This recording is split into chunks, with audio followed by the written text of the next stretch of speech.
پھر جب طالوت لشکر لے کر چلا تو اس نے کہا، ایک دریا پر اللہ کی طرف سے تمہاری آزمائش ہونے والی ہے، جو اس کا پانی پیے گا وہ میرا ساتھی نہیں، میرا ساتھی صرف وہ ہے جو اس سے پیاس نہ بجھائے، ہاں ایک آدھ چلو کوئی پی لے تو پی لے، مگر ایک گروہ قلیل کے سوا وہ سب اس دریا سے سیراب ہوئے۔ پھر جب طالوت اور اس کے ساتھی مسلمان دریا پار کر کے آگے بڑھے تو انہوں نے طالوت سے کہہ دیا کہ آج ہم میں جالوت اور اس کے لشکروں کا مقابلہ کرنے کی طاقت نہیں ہے۔ لیکن جو لوگ یہ سمجھتے تھے کہ انہیں ایک دن اللہ سے ملنا ہے، انہوں نے کہا، بارہا ایسا ہوا ہے کہ ایک قلیل گروہ اللہ کے اذن سے ایک بڑے گروہ پر غالب آ گیا ہے، اللہ صبر کرنے والوں کا ساتھی ہے۔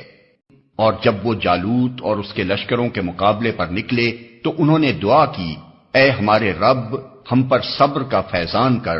ہمارے قدم جما دے اور اس کافر گروہ پر ہمیں فتح نصیب کر۔ آخر کار اللہ کے اذن سے انہوں نے کافروں کو مار بھگایا، اور داؤد نے جالوت کو قتل کر دیا، اور اللہ نے اسے سلطنت اور حکمت سے نوازا، اور جن جن چیزوں کا چاہا اس کو علم دیا۔ اگر اس طرح اللہ انسانوں کے ایک گروہ کو دوسرے گروہ کے ذریعے سے ہٹاتا نہ رہتا تو زمین کا نظام بگڑ جاتا،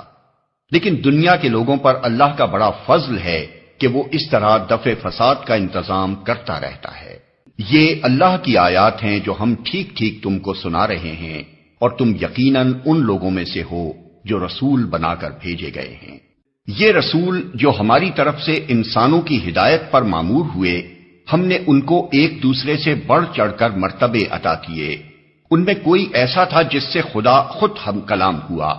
کسی کو اس نے دوسری حیثیتوں سے بلند درجے دیے، اور آخر میں عیسیٰ ابن مریم کو روشن نشانیاں عطا کیں اور روح پاک سے اس کی مدد کی۔ اگر اللہ چاہتا تو ممکن نہ تھا کہ ان رسولوں کے بعد جو لوگ روشن نشانیاں دیکھ چکے تھے وہ آپس میں لڑتے، مگر اللہ کی مشیت یہ نہ تھی کہ وہ لوگوں کو جبراً اختلاف سے روکے، اس وجہ سے انہوں نے باہم اختلاف کیا، پھر کوئی ایمان لایا اور کسی نے کفر کی راہ اختیار کی۔